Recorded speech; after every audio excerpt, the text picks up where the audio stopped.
Nomine Patris et Filii et Spiritus Sancti. Amém. Pode sentar-se. Caríssimo irmão Geraldo Maria, caríssimo irmão João da Cruz, caríssimos padres, caríssimas irmãs, caríssimos fiéis, especialmente a família de nosso irmão Geraldo Maria, sua mãe, sua irmã, seu pai que não pôde vir, mas que está espiritualmente pensando em seu filho nesse dia tão importante. Hoje nosso irmão Geraldo vai fazer os seus votos perpétuos. A gente pode se perguntar, mas qual é o objetivo dessa vida, desses votos, de todo esse aparato que cerca essa cerimônia? Qual é o objetivo? Em tudo a gente deve pensar, deve considerar a causa final, ou seja, a razão. Para que serve isso? Qual é a razão disso? O que Deus teve em mente quando o Nosso Senhor instituiu a vida religiosa? A vida religiosa tem como objetivo a perfeição da caridade. Deus é caridade, em Deus esta caridade é infinita. Só Deus se ama tanto quanto Ele é amável, porque Deus é infinitamente amável e só Ele, que é infinito, pode amar a si mesmo com um amor que seja proporcional à sua amabilidade. Esse é o primeiro grau, o grau que está só em Deus. O segundo grau são os bem-aventurados, que amam a Deus totalmente, continuamente. Essa é a caridade dos santos que estão no céu. E na terra é mais difícil, mas mesmo assim Nosso Senhor nos disse amar a Deus sobre todas as coisas, com toda as suas forças, sua vontade, com todo o seu espírito e com todo o seu coração. Para realizar esse primeiro mandamento, que é duplo, aliás, pois a razão de amar o próximo é igualmente Deus, a razão de amar o próximo de um amor verdadeiro, de um amor sobrenatural, a razão é Deus Ele mesmo. Quando eu amo o próximo, eu devo amar, se amo com caridade, eu amo por causa de Deus. Eu amo porque Deus está no coração, está na alma, está presente na pessoa que eu amo, ou então para que Deus aí esteja. Mas a razão é sempre Deus. A caridade é sempre sobrenatural. Não existe caridade natural. Quando, creio que foi o padre Marie-Dominique, foi arrumar o seu visa para vir ao Brasil, ele pediu uma carta, eu enviei a carta, e as autoridades francesas não gostaram, porque eles queriam que tivesse escrito que ele viria para cá para uma razão humanitária. Então, humanitarismo, a imitação, falsificação da caridade verdadeira. A caridade verdadeira, ela é sobrenatural. Ela só existe em quem está em estado de graça. Mas, continuando. Então, essa caridade que está em Deus, que está também de maneira limitada nos bem-aventurados, Deus quer que ela esteja também em nós. E é para isso que nós confessamos, para isso que nós fomos batizados, recebemos os 7 dons do Espírito Santo e devemos então nos esforçar com todas as nossas forças, amar a Deus de todo o seu coração, toda a sua alma, de todo o seu espírito e todas as suas forças. Devemos fazer isso. Mas Nosso Senhor nos deu um conselho que para quem quisesse, se alguém quer ser perfeito, venda tudo o que ele tem, dê aos pobres e siga-me. Aquele que quer vir após mim, ele não, sobre essa forma, São Tomás diz que ali está não um preceito, mas um conselho. Se alguém quer vir após mim, que ele renuncie a si mesmo e siga-me. Renuncie a si mesmo, tome a sua cruz e siga-me. Então, eis aí um conselho de Nosso Senhor. E os religiosos são aqueles que escutaram esse conselho e, por uma graça imerecida, uma graça que não dependeu deles, dependeu do coração de Nosso Senhor, Nosso Senhor os atraiu essa vida religiosa, que se caracteriza pelos 3 votos de religião. 3 votos de religião. Aliás, a religião está sempre inclinada, ela faz parte da religião, oferecer a Deus um sacrifício. E o religioso, vai oferecer a Deus esse sacrifício sobre 3 formas. Ele vai renunciar a tudo o que ele tem. Ele vai abraçar uma vida pobre, humilde e mortificada, como dizia o nosso fundador da nossa congregação, que é o Père Mior. Uma vida, então, pobre. O religioso vai fazer um voto, ele não poderá possuir nada, absolutamente nada. Se alguém manda um presente para ele, não é dele. É o superior que decide se vai para ele ou não, que ele não tem nada. Se ele fizer alguma coisa e alguém der um dinheiro para ele, esse dinheiro não é dele. Por que ele faz isso? Parece um pouco excessivo, então não vai ter nada. Por quê? Porque quando a gente se aplica fortemente a uma coisa, a melhor maneira é de esquecer as outras. Então o religioso ele quer se aplicar fortemente, totalmente, a Nosso Senhor, a Deus. Então ele vai deixar de lado o resto, que o resto poderia atrair também a atenção dele e paralisá-lo e fazê-lo retardá-lo nessa procura da perfeição da caridade, que é a razão mesma da vida religiosa, que, aliás, também para todos os leigos também. Todos nós somos chamados a alcançar a perfeição da caridade. Mas o religioso, digamos, pega um atalho. E nesse atalho, o primeiro passo é não possuir nada. E parece uma coisa muito pesada. Não, não é pesado. Os que vivem na vida religiosa têm momentos que é pesado, sim, mas de maneira geral, ao contrário. O religioso não tem que se preocupar com a sua conta em banco, porque ele não tem conta em banco. Ele não precisa se preocupar com outras coisas relacionadas à posse de bens, porque ele não tem bens. Então ele está mais tranquilo para se dedicar à oração, ao estudo. Nossos irmãos foram para a França, lá estudaram, completamente despreocupados se eles tinham, como é que iam os bens que eles tinham deixado aqui no Brasil, porque eles não queriam ter bens. Então puderam estudar com uma tranquilidade de alma bem grande. E assim por diante. Em tudo que eles fazem, eles trazem essa marca da pobreza. Pobreza de um São Francisco de Assis, pobreza de um São Domingo de Gusmão, pobreza de todos os religiosos que se santificaram na aplicação desses 3 votos: pobreza, castidade e obediência. Segundo voto, o da castidade. Eles renunciaram a um casamento, a uma família, como dizer, né, a tudo que o mundo, mesmo das coisas boas, pode oferecer numa vida no mundo. Comodidades, tranquilidade no sentido de coisas que agradam. Quem está no mundo pode fazer muitas coisas que lhe agradam, né? Não tem pecado nenhum, se bem que o brasileiro, quando a gente fala isso, a gente treme, porque o brasileiro, se eu falar que beber não é um pecado, o brasileiro entende que não tem limites. Então, bom, estou brincando um pouquinho, mas eu acho que o brasileiro é mais inclinado à bebida em excesso do que o francês. Dizem que eu elogio demais a França, certamente uma verdade, eu tenho que tomar cuidado.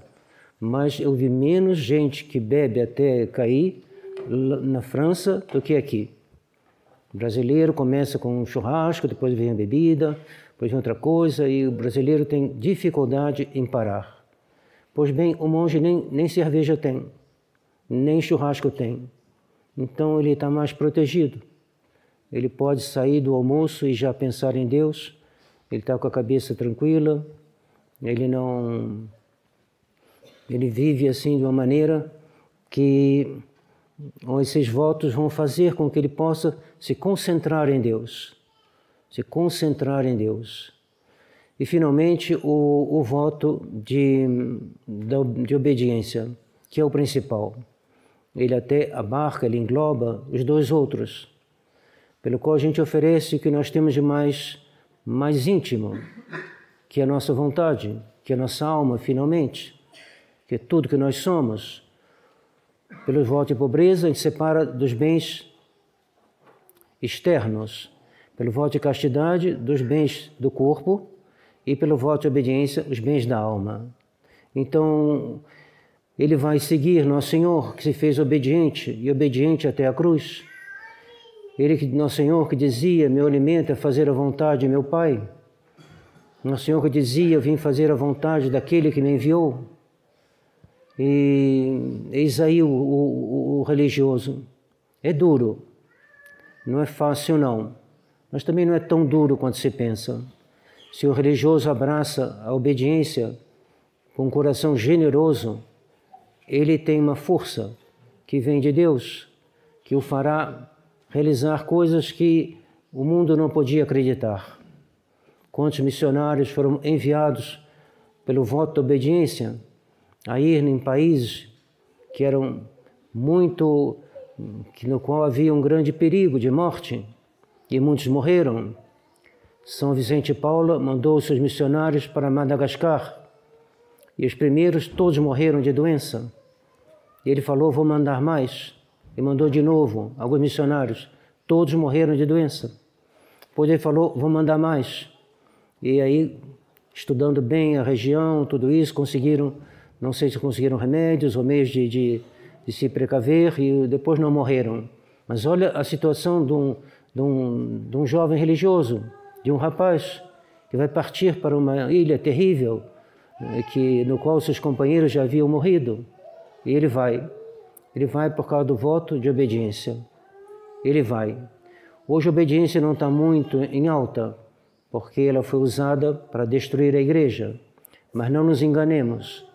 A obediência sempre esteve em alta e sempre estará em alta, que a obediência é a imitação mais perfeita de Nosso Senhor. Mas, evidentemente, devemos saber que a obediência é para o bem e não para o mal. A obediência é para construir e não para destruir. Então, evidentemente, está afastado qualquer utilização que seja modernista desse voto, que seja contrário à santidade. Ninguém pode pedir a um religioso, em nome da santa obediência, que ele peque, que ele faça o que é contrário à lei de Deus. Então, afastando essa aberração, concentremos-nos nessa virtude. Essa virtude, se nós tomarmos a vida dos santos e lermos prestando atenção na realização desses votos, nós veremos que esses homens, que esses santos realmente amaram a Deus de todo o seu coração, de toda a sua alma, de todo o seu espírito e de toda a sua força. De toda a sua alma é a intenção. A intenção deles era pura. Que Deus conserve nos monges da Santa Cruz, em todos os religiosos, uma intenção pura. Pura no sentido que é para Deus que eu estou vivendo. Não estou aqui para dar um jeito e acabar fazendo a minha vontade. Não. Eu estou aqui para fazer a vontade de Deus, que é significada pelo superior e pela regra. Amar a Deus de todo o seu coração, de toda a sua alma. A alma é a vontade. A vontade que deverá, então, aderir a Deus profundamente, totalmente. A vontade, essa faculdade superior que nós temos, juntamente com a inteligência, as duas principais faculdades, E é na vontade que está a caridade. Na vontade que está as resoluções que fizeram os santos e se tornaram santos. De todo o seu coração, toda a sua alma, de todo o seu espírito, é a inteligência. Submeter a nossa inteligência ao jugo de nosso Senhor Jesus Cristo, como diz São Paulo. O religioso vai estudar, por isso que eles partiram para a França, para Avrier, para estudar, para submeter a sua inteligência ao jugo de nosso Senhor Jesus Cristo, através do conhecimento da doutrina da teologia, doutrina da Igreja, doutrina de Nosso Senhor.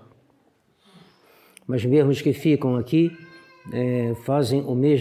têm a mesma atitude, se submeter profundamente ao que a Igreja ensina. Pode haver mesmo um irmão que tenha uma submissão da inteligência maior que a do padre. É uma questão realmente de respeito, de submeter totalmente a Jesus Cristo, porque Ele é Deus. Praticamente um ato de adoração, pelo qual nós nos inclinamos, nossa inteligência, e é o que nós precisamos.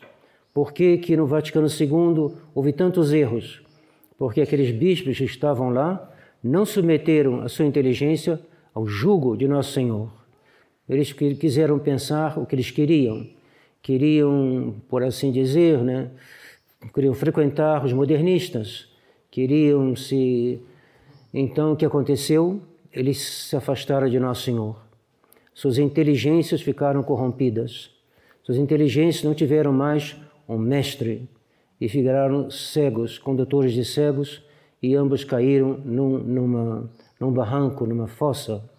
Eis aí a tristeza daqueles que não têm esse amar a Deus de todo o seu espírito. Espírito significa inteligência. Então é bom lembrar disso, porque às vezes as pessoas que são sentimentais tendem a crer que amar Nosso Senhor não entra na esfera da inteligência. Claro que entra.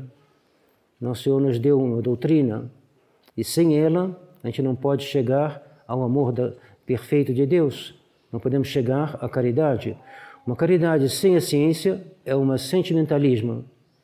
E o sentimentalismo é a morte da caridade, e o melhor é uma inclinação, uma descida que conduz ao pecado. E de todo o seu espírito, toda a sua força. A força é a aplicação. A aplicação, botar uma grande força na aplicação dos 3 votos. Uma grande força na aplicação do amor de Deus. Quantas coisas mexem com a gente e deixam a gente sem forças. Às vezes pedir perdão, por exemplo. Houve um desentendimento, houve alguma coisa, é necessário força para pedir perdão, ou ao menos para procurar um entendimento, ou para procurar uma situação que possa chegar a uma solução. Então peço a todos, que entre os senhores, entre as senhoras, se houver alguma dificuldade, sejam fortes. Faça como Santa Teresinha dizia, faça como eu, faça um grande esforço. Amar a Deus de todo o seu coração, toda a sua alma, todo o seu espírito e toda a sua força, ou seja, com grande esforço. Então, eis aí, o irmão Geraldo vai não começar, porque ele já começou, mas ele vai começar a sua vida de maneira um pouco bem mais enraizada em Nosso Senhor. E é bom lembrar o que diz São Tomás. Há um pouquinho de discussões se nossos votos são solenes ou não. Eu penso que os dominicanos pensam que sim. E os votos solenes, diz São Tomás, ele diz que é uma ponte de doutrina que é muito razoável de pensar que os votos solenes têm o mesmo efeito que o batismo. Eles apagam todos os pecados e toda a pena devida aos pecados. Fica zerado. É o que nos diz São Tomás na Suma Teológica, e Santa Teresinha no seu bilhete de profissão. Ela diz: meu Deus, que eu nunca manche a minha segunda veste batismal. Então ela também, ela pensa da mesma maneira que São Tomás, ela pensa que esse voto que será feito agora, que é uma verdadeira oblação. O que significa uma oblação? No Antigo Testamento havia diversos sacrifícios. Você oferecia uma coisa ou outra, umas não eram queimadas, outras eram queimadas parcialmente, e havia um sacrifício que era o holocausto. No holocausto tudo era queimado, não sobrava nada. Alguns outros se queimavam uma parte, depois a carne era dada aos sacerdotes, mas no holocausto não. Nada é dado a ninguém, tudo é dado a Deus. Então a vida monástica, os votos de religião, são um verdadeiro holocausto, nos diz São Gregório Magno. Eu penso que esse caráter que vale o fato de ser um segundo batismo. Deus não se deixa vencer em generosidade. Aquele que aceita, que faz esse ato generoso dos votos de religião, Deus o recompensa e zera a sua vida para que ele parta com mais leve na procura da perfeição da caridade. Por fim, lembremos que o nosso fundador, o Père Muart, consagrou nossa congregação ao Sagrado Coração de Jesus, ao Imaculado Coração de Maria. Isso foi no meio, mais ou menos, no meio do século XIX. Então ele, com outros santos ou santos personagens, já tinham essa devoção pelo Imaculado Coração de Maria, já no meio do século XIX. Ela vai tomar toda a sua força no século XX, mas ela já era conhecida, ele já havia dado para a nossa congregação esse patronato do Imaculado Coração de Maria, assim como do Sagrado Coração de Jesus. E então peçamos a Nossa Senhora, ela que é a corredentora do gênero humano, ela que também fez certamente, viveu esses votos, ela saberá ensinar ao nosso irmão Geraldo a viver também esses votos para a glória de seu Filho. Em nome do Pai, do Filho e do Espírito Santo. Amém.